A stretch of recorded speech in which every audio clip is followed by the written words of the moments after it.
Hey guys, it's Grand Admiral Thrawn, and a week ago I did my Jin Urso Black Series review, and at the end of that video I asked in the comments, who should I do next, Saw Gerrera or Bodhi Rook? And there were a lot of votes, okay, let me tell you, there was a total of one vote, okay, so, I mean, clearly people want Saw to be the one who won, because he did win, but there was a total of one vote, and that's something.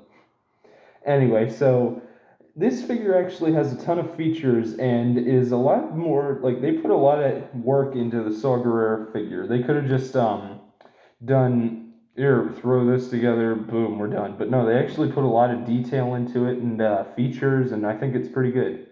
For several features, like, they make it look like this is a man who is more machine than man, okay? This guy has, like, he's hooked up to tubes, he's got all kinds of stuff on him, he's got a robotic leg, like, they gave Saw all this stuff to show that this is a man who is dying.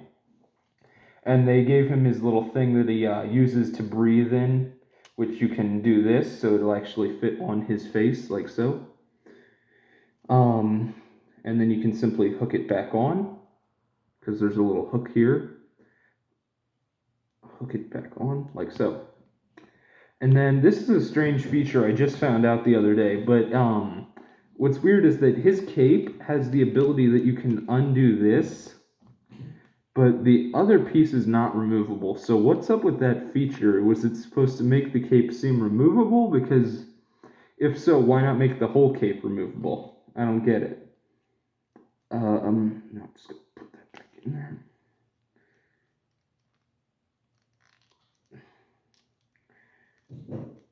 I'll deal with that later. Now, when I said earlier in the video how they went above and beyond with Saw, I don't remember once in Rogue One where Saw Gerrera holds a blaster, but everything else he's appeared in, he has a blaster. So that was them going above and beyond to give him a blaster, because in Rogue One, I just recall him having his staff. However, in Clone Wars, Rebels, Andor, I think Andor, he might have been. But anyway, yeah, the point is, in everything else Saw Gerrera is in, he has a blaster. So they didn't just give him his staff, which they could have done. But no, they actually gave him a blaster, which was a pretty cool thing that they did. I'll fix that later. Anyway, but yeah, they gave him a blaster and his staff that he uses to walk around.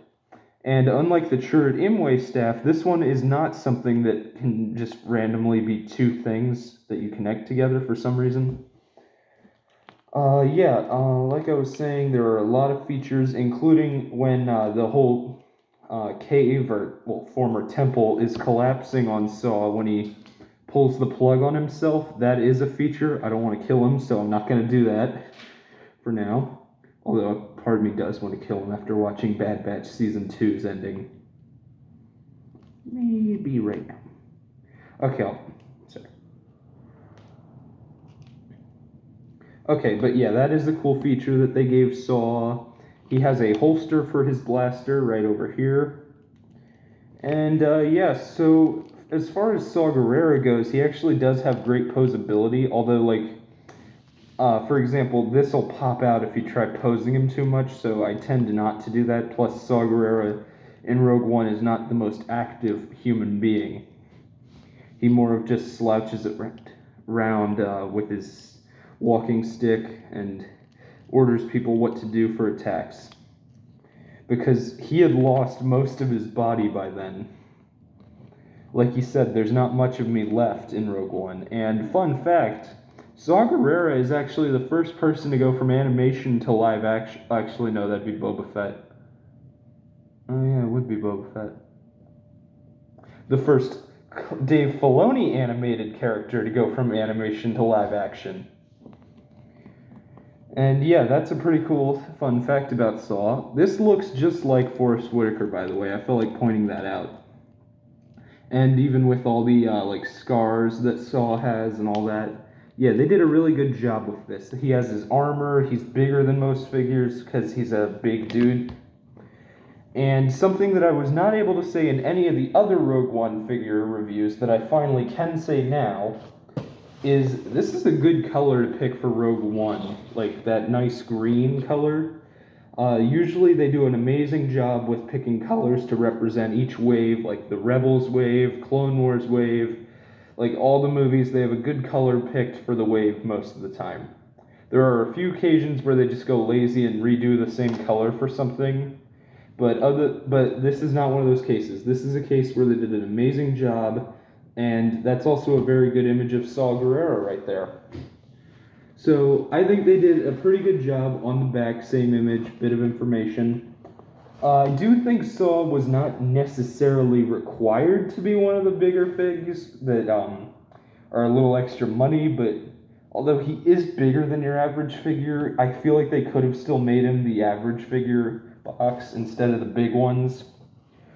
So that's something I have, and I think that's why he didn't sell that well, and I'm saying that because I saw a bunch of him at Ollie's the other day. So yeah. I'm gonna go back in there.